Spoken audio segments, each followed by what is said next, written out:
Olá, tudo bem com você? Eu sou Camila Castelã, da Aroma Com Terapia. E hoje, nesse vídeo, eu venho trazer um pouco sobre a minha história da aromaterapia e o TDAH do meu filho. Bom, para começar, antes de eu trazer a minha história, não deixa de curtir o vídeo, de se inscrever no canal, de ativar as notificações para ser lembrada dos novos vídeos que eu posto aqui semanalmente sobre saúde, bem-estar e aromaterapia. Vamos ao vídeo. Bom, essa história começa, obviamente, com o nascimento do meu filho mais novo, que hoje tem 7 anos, o Nicolas.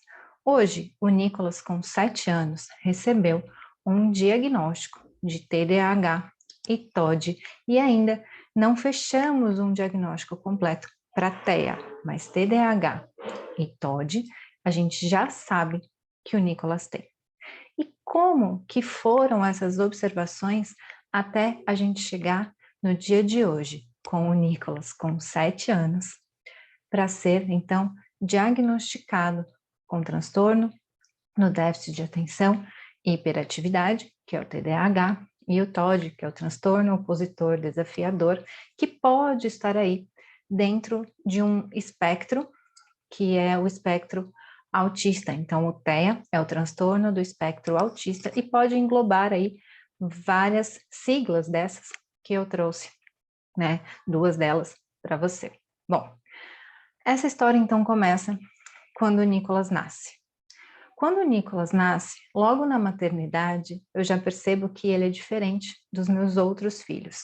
Sim, eu tenho outros dois filhos, duas crianças mais velhas, que o Nicolas, então, apresentava um comportamento já recém-nascido diferente dos meus outros filhos. E como é essa diferença para um recém-nascido? Por exemplo, ele não era um recém-nascido que facilmente eu colocava no berço e ele dormia sozinho, por exemplo, ou dormia por várias horas, como acontece com a grande maioria dos recém-nascidos. Assim que eu tirava o contato corporal, o meu corpo, do corpo dele, ele simplesmente abria o olho e começava a chorar. Então, esse era o primeiro comportamento. Segundo, ele não dormia longos períodos, então por muitas vezes se olhava para ele e ele estava recém-nascido com o olho aberto, olhando para todos os lugares. Então esse era um outro comportamento que chamava a atenção. E também, muitas vezes, mesmo de olho aberto, ele estava como se estivesse olhando para o nada, né? E completamente imóvel, ainda recém-nascido. Esse comportamento me chamava bastante a atenção e lógico, depois de um tempo, né, a gente foi entender que o que ele tinha, na verdade, eram pequenas convulsões que se chamam crises de ausência. Então, que faziam com que o cérebro dele desligasse e ele levasse alguns segundos para religar e voltar de novo a funcionar. Então, essas crises de ausência aconteceram por várias vezes, durante muito tempo, sem a gente entender efetivamente o que ele tinha. Mas quando a gente começou a perceber que o comportamento dele frente às propostas que a gente trazia para ele, ainda bebê, né? A gente está falando aqui de um bebê, então, como por exemplo, na introdução alimentar, ele não aceitava quase nada de novos alimentos. Então, ele gostou de batata, ele comia só batata. Eu não conseguia introduzir novos alimentos para ele, o que mostra já aí um processo de restrição alimentar, o que também é característico dele até hoje. Então, isso também chamou a atenção. Com vários aspectos, assim, chamando a atenção, eu fui procurar um neurologista e um neuropediatra. Nesse processo, fizemos alguns exames, todos os exames do Nicolas sempre deram normais, né? Mesmo ele apresentando processos de convulsões. Então, por muitas vezes ele teve convulsão e essas convulsões, às vezes, eram essas crises de ausência que simplesmente desligavam e ele ficava parado, e às vezes eram convulsões tônico-clônicas, aquela que se perde o controle fisiológico muscular, de esfíncter, então pode babar, pode perder o controle sobre urina e fezes, perde o controle do tônus muscular, enfim.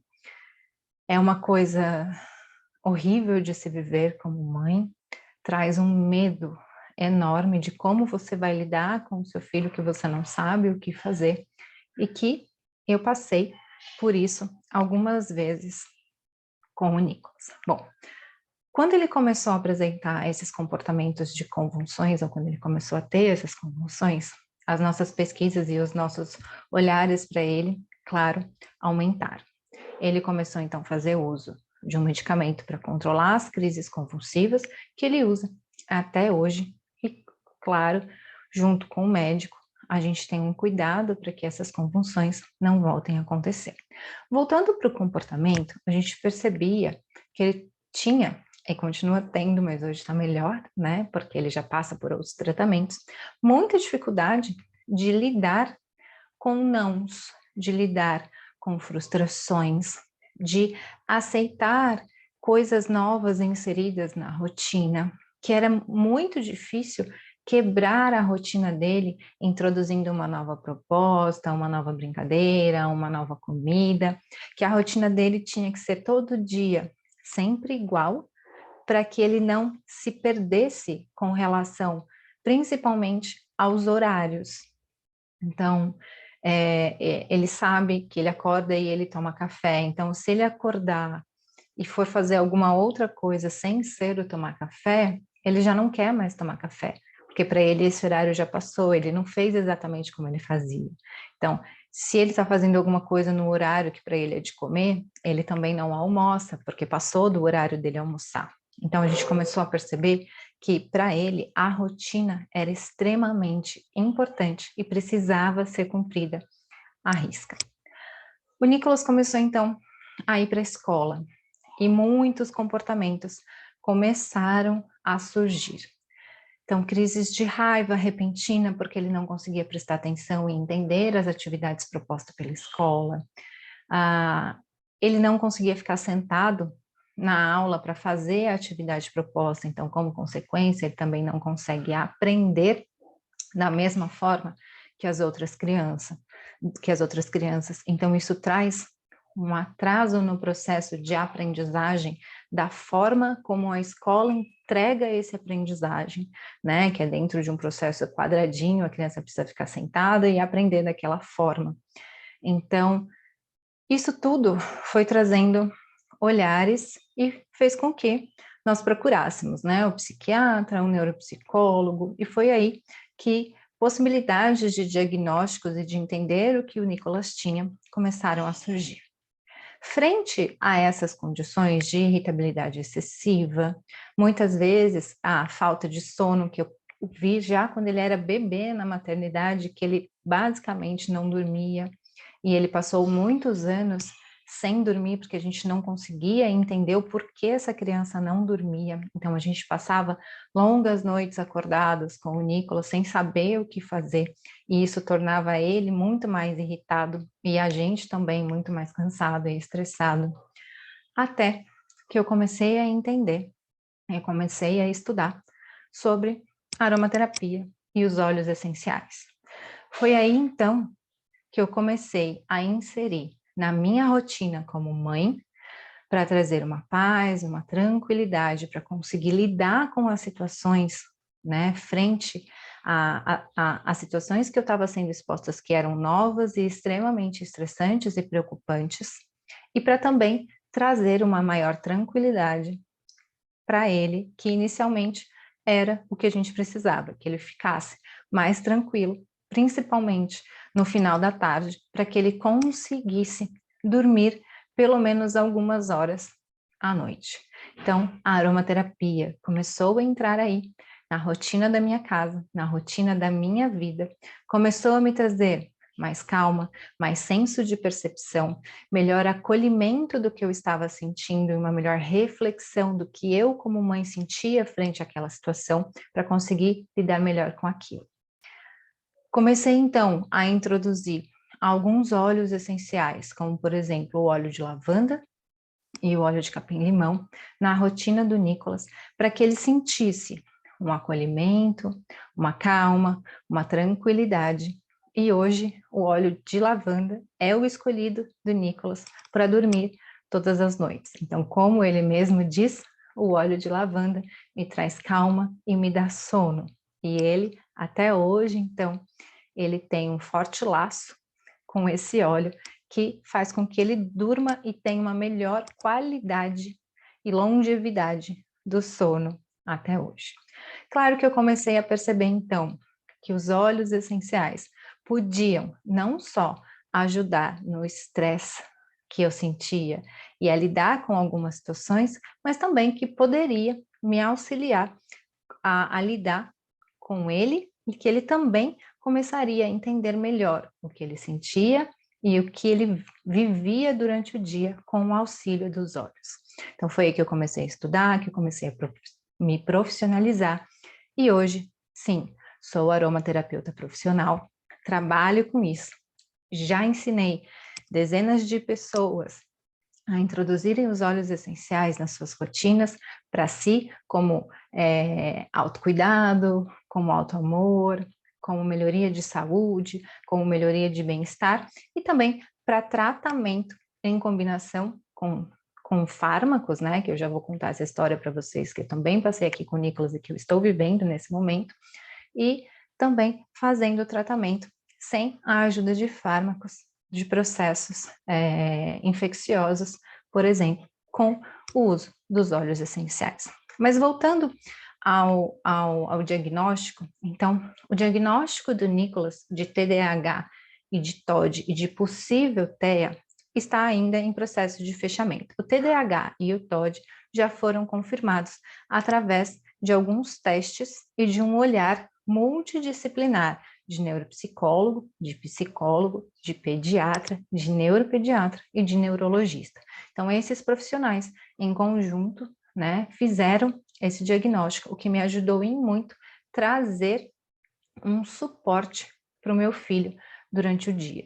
Então, hoje eu sei que ele precisa de mais foco e de mais atenção para as atividades escolares. Muitas vezes ele tem um hiperfoco para realizar as coisas, mas não necessariamente esse hiperfoco está voltado para alguma atividade escolar, às vezes para alguma atividade manual que ele está fazendo, destruindo algum brinquedo, por exemplo, tentando remontar, que é uma coisa que ele faz muito. Então, muitas vezes ele passa muitas horas concentrado fazendo alguma coisa, mas não necessariamente essa concentração está voltada para o aprendizado pedagógico. Então, hoje ele usa aromaterapia na escola com o auxílio de alguns stickers, que são, né, esses aqui. Ele tem vários desses que ele leva para a escola e ele, depois de um teste, né, que eu fiz com ele, apresentando vários aromas, ele escolheu quais aromas traziam para ele mais foco, mais atenção, mais alegria, mais disposição, mais vontade de fazer as coisas e também que traziam calma, tranquilidade e que traziam sono. Então, frente a esse teste, ele escolheu alguns aromas que a gente determinou ali por cores para ficar mais fácil para ele escolher, e aí ele escolhe esses aromas pela cor que está escrito o aroma no sticker dele, fazendo com que esse processo do uso da aromaterapia na rotina dele seja bem tranquilo e traga para ele uma segurança, porque ele sabe que ali ele tem um suporte para a realização das atividades. Claro, hoje também ele participa ou ele faz um processo terapêutico muito bem assistido e multidisciplinar. Então, hoje ele faz um processo terapêutico que não é o convencional, né, de meia hora num consultório uma vez por semana, mas sim todos os dias, por algumas horas, ele participa ali de atividades numa clínica especializada em cuidar e olhar para crianças que têm TDAH, TOD, TEA e outros distúrbios neurológicos. Bom, já se sabe hoje que 2/3 das pessoas com TDAH, de acordo com algumas pesquisas científicas, apresentam outras comorbidades, digamos assim.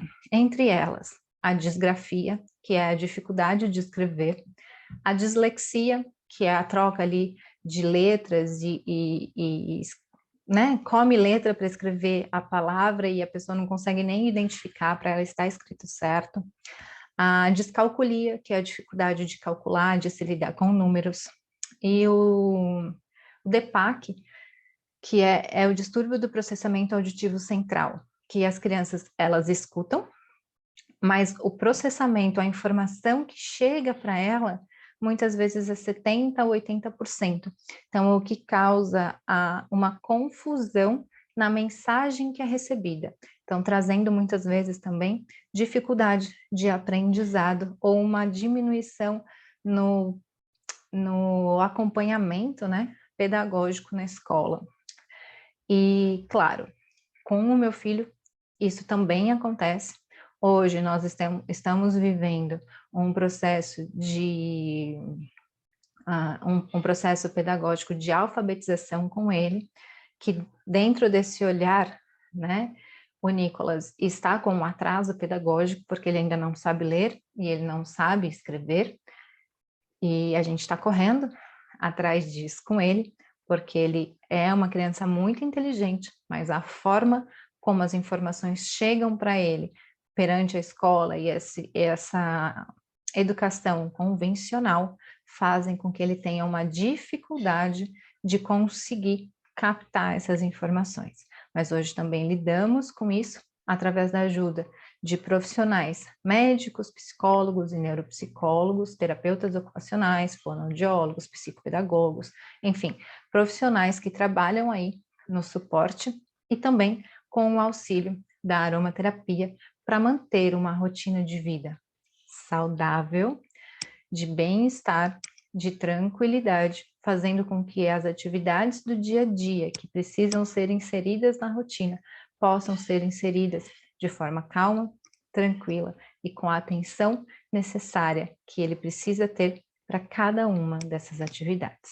Então, para eu fechar esse vídeo, né, para não deixar ele muito longo, eu queria falar que a aromaterapia, então, entrou na minha vida e na vida do meu filho e da minha família em geral, para transformar a forma como a gente via os tratamentos, e hoje ela é quase que 100% a forma de tratamento que a gente lida para quase tudo que se apresenta por aqui. Então, hoje o Nicolas faz uso de alguns medicamentos, né? Porque ele precisa desse suporte no momento, e um desses medicamentos que ele usa, que é a risperidona, está sendo retirada com o suporte da introdução dos óleos essenciais para que eu consiga fazer o desmame e a retirada total da risperidona da rotina do meu filho com o suporte terapêutico dos óleos essenciais. Claro que essa retirada está sendo acompanhada por mim e pelo psiquiatra, e em conjunto nós estamos também vendo o comportamento do Nicolas frente a essa retirada e a introdução dos óleos de suporte para isso. Então, sim, quem tiver interesse em introduzir a aromaterapia no dia a dia, tanto para o bem-estar, como para a qualidade de vida, também para tratamento ou como suporte para o TDAH, para o TOD, para o TEA, trazendo então um olhar humano, um olhar completo para o seu filho ou para você, pode me procurar. Deixe uma mensagem nesse vídeo, eu vou ficar muito feliz de poder dar a mão para você e seguir juntos nessa vida e nessa estrada que eu sei quantos enfrentamentos e quantas pequenas batalhas a gente precisa enfrentar diariamente para que a gente possa ter uma rotina tranquila, cheia de amor e de paz. É isso que eu queria trazer para você. Espero que você tenha gostado desse vídeo. Não esquece de deixar um comentário aqui. Um beijo. A gente se vê no próximo vídeo.